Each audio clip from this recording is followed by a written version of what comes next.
हरियाणा में विधानसभा चुनाव जल्द ही होने वाले हैं। चुनाव आयोग ने तारीखों का ऐलान भी कर दिया है।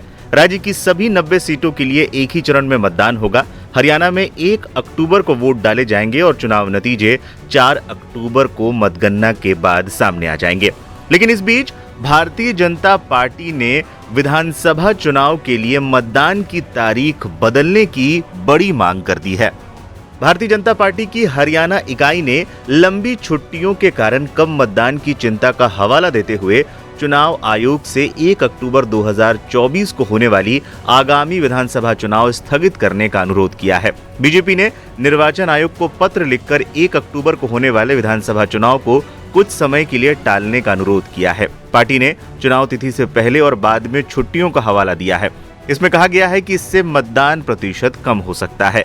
शनिवार को प्रदेश बीजेपी के एक नेता ने कहा कि पार्टी की राज्य इकाई के प्रमुख ने आयोग को पत्र भेजा है। हरियाणा के मुख्य चुनाव अधिकारी पंकज अग्रवाल ने इसकी पुष्टि की है कि आयोग को शुक्रवार को ईमेल के माध्यम से पत्र की एक प्रति प्राप्त हुई है। अग्रवाल ने कहा, हमें प्रदेश बीजेपी से पत्र मिला है और हमने इसे निर्वाचन आयोग को भेज दिया है।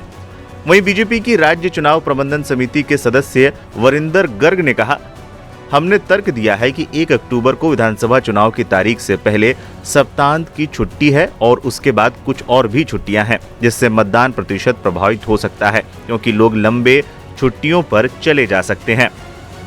गर्ग ने शनिवार को कहा कि हमने इस संबंध में आयोग को पत्र लिखा है। बेहतर मतदान प्रतिशत के लिए छुट्टियों की श्रृंखला समाप्त होने के बाद कोई नई तारीख ठीक रहेगी। उन्होंने कहा, शनिवार 28 सितंबर को अनेक लोगों के लिए अवकाश रहता है, जबकि रविवार को भी अवकाश है। 1 अक्टूबर को राज्य में चुनाव अवकाश है। इसके बाद 2 अक्टूबर को गांधी जयंती है जो अवकाश है और 3 अक्टूबर को महाराजा अग्रसेन जयंती के कारण भी अवकाश है।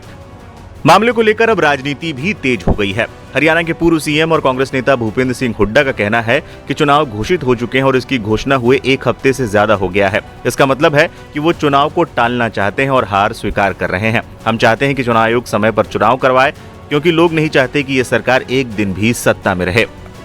बडोली ने एक पत्र लिखा है चुनाव आयोग को और मांग की है कि चुनाव जो है वो 1 तारीख को नहीं होगा, थोड़े और दिन रुक के होने चाहिए। माइक नीचे कर लो। चुनाव जब डिक्लेयर किया, अब 1 हफ्ते से ज्यादा हो गया उसको डिक्लेयर करने के लिए, ये बात सुनची।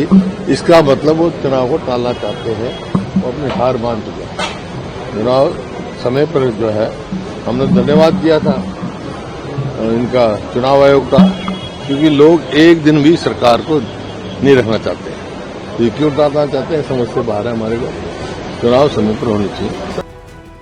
बात करें पिछली बार हुए विधानसभा चुनाव की तो 2019 के विधानसभा चुनाव में एक ही चरण में वोट डाले गए थे। तब हरियाणा विधानसभा की सभी सीटों के लिए 21 अक्टूबर 2019 को वोट डाले गए थे। चुनाव नतीजों का ऐलान 24 अक्टूबर को हुआ था। 2019 के हरियाणा विधानसभा चुनाव में 68.20% मतदाताओं ने अपने मताधिकार का प्रयोग किया था। हरियाणा विधानसभा चुनाव 2019 में बीजेपी 36.7% वोट शेयर के साथ 40 सीटें जीतकर सबसे बड़ी पार्टी के रूप में उभरी थी। तब कांग्रेस को 28.2% वोट मिले थे और पार्टी 31 सीटों के साथ दूसरे नंबर पर रही थी। दुष्यंत चौटाला की जननायक जनता पार्टी को 14.9% वोट शेयर के साथ 10 सीटें मिली थी। वहीं हरियाणा लोकहित पार्टी को 1% से भी कम वोट शेयर के साथ 1 सीट पर जीत मिली थी।